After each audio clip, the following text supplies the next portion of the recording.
waxaan dhammaan shacabka muslimiinta ah gaar ahaan shacabka Soomaaliyeed meel walba ay joogaan ugu hambalyeeynaya maalinta ciidda ah waxaana leeyahay ciid mubaarak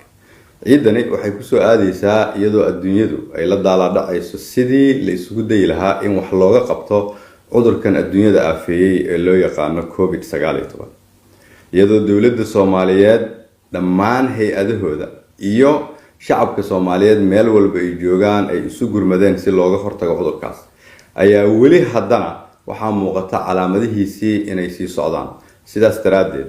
iyadoo la ciidayo waxaan leeyahay ummadda Soomaaliyeed ha is ilaaliyaan ha la kala foojignaado qof waliba ha is ilaaliyo ha xirto mask qof walba oo gurigiisa joogi karana gurigiisa ha joogo waxaan halkan rabaa inaan ummadda Soomaaliyeed hortooda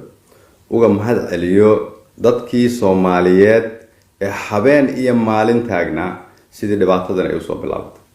waxa ugu horeeya wasaaradda caafimaadka iyo dhakhaatiirta Soomaaliyeed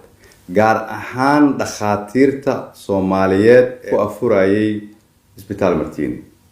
u taagnaa inay dad Soomaaliyeed badbaadiyaan aan arkin qoysaskooda aan arkin caruurtooda laakiin go'aansaday inay safka hore dagaal ka galaan dagaalkaasoo la mid ah kan xabadda la isu dhigo waxay naga mudan yihiin ammaan iyo wanaag anigoo ku hadlaaya dhammaan magaca xukuumadda waxaan leeyahay mahad iyo sharaf ayaad ummadda Soomaaliyeed soo jeedaan waxaan leeyahay abaal ayaa ummadda Soomaaliyeed idin haysaa horumar ayaad gaarteen inta idin dhimanna waxaan leeyahay dhameystira ummadda Soomaaliyeedna waxaan leeyahay fadlan idinkoo mahadsan dhageysta fariimaha iyo talooyinka ay gudbiyaan dadka khibradda u leh sida looga hortago cudurkan mar labaad